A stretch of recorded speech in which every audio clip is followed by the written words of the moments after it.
Finally,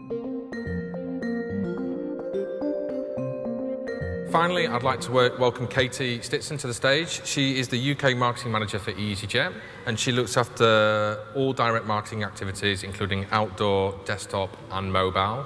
I particularly want to welcome Katie today because you'll see when she gets on stage she's made a great effort to be here. So thanks, Nick, and welcome, Katie. Cheers. As you can probably see, I'm 2 weeks off giving birth, so hopefully nothing will happen prematurely in the next 10 minutes, I can assure you. I'm well prepared. If it does, I have my notes with me, so all is well. I just wanted to talk to you for the next 10 minutes about mobile search, and specifically what we've done at EasyJet over the last 10 to 12 months, how we've approached it, some of the key insights, and what we're looking to do going forward.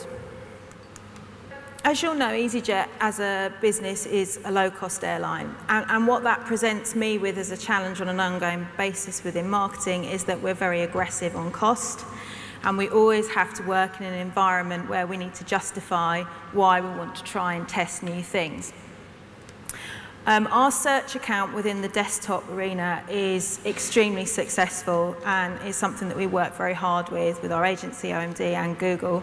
But what we did notice, certainly over the last 8 months, was that we were seeing a significant increase in the number of mobile travel queries within the search platform. And we were having a discussion really about how we could leverage that, how we could enhance that, and how we could really look to develop our mobile search proposition.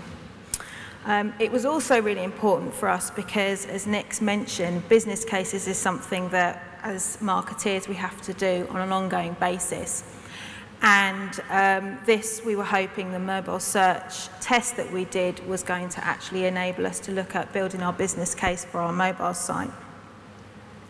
Finally, what we really wanted to understand with mobile search was how it differed from desktop. And what I mean by that is the actual customer behaviour. Was it different customers? Was it the same customer searching in different ways? And were they actually buying online?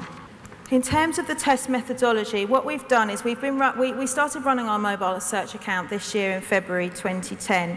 And really what we tried to do was to keep the test simple. It was really important for us to do that because our desktop search account is incredibly complex in terms of the way that we have it set up with a number of ad groups.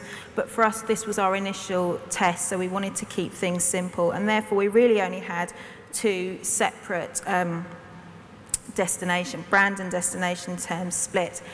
And we had that running as a separate account. So this is not part of our desktop account. This is a separate Google EasyJet mobile search account.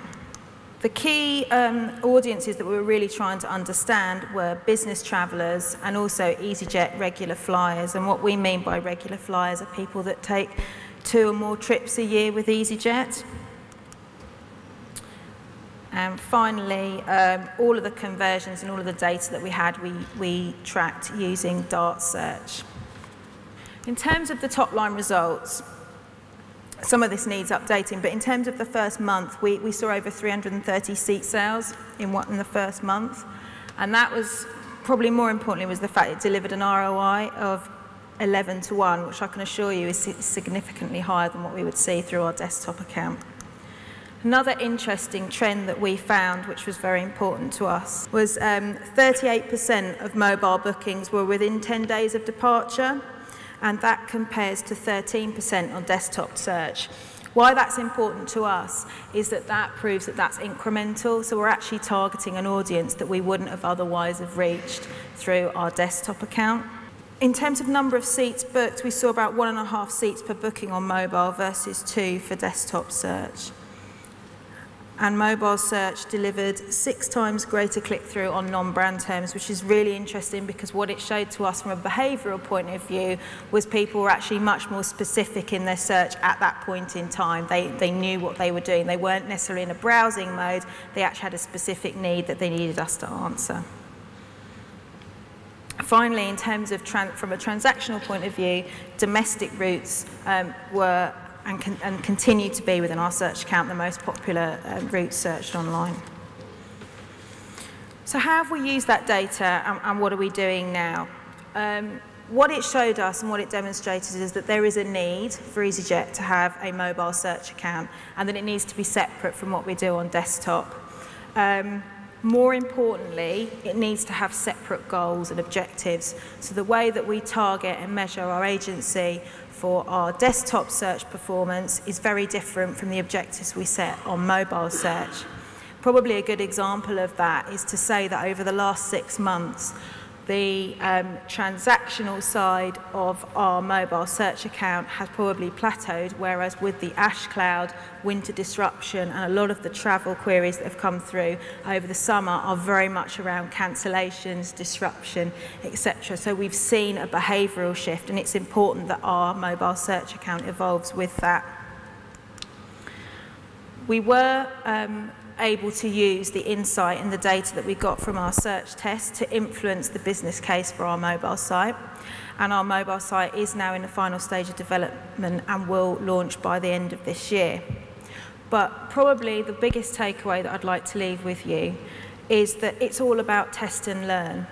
As a business, we are not of the view that we should wait until we have the all-singing, all-dancing mobile site or search account before we actually go into the marketplace. It's about launching with what we have, continually testing and learning and responding to the needs of the market.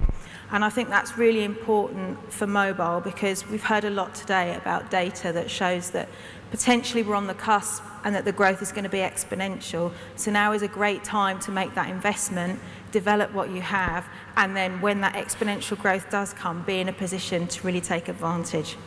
So I hope you found some of that useful. Thank you for your time, and I'll hand over to Ian.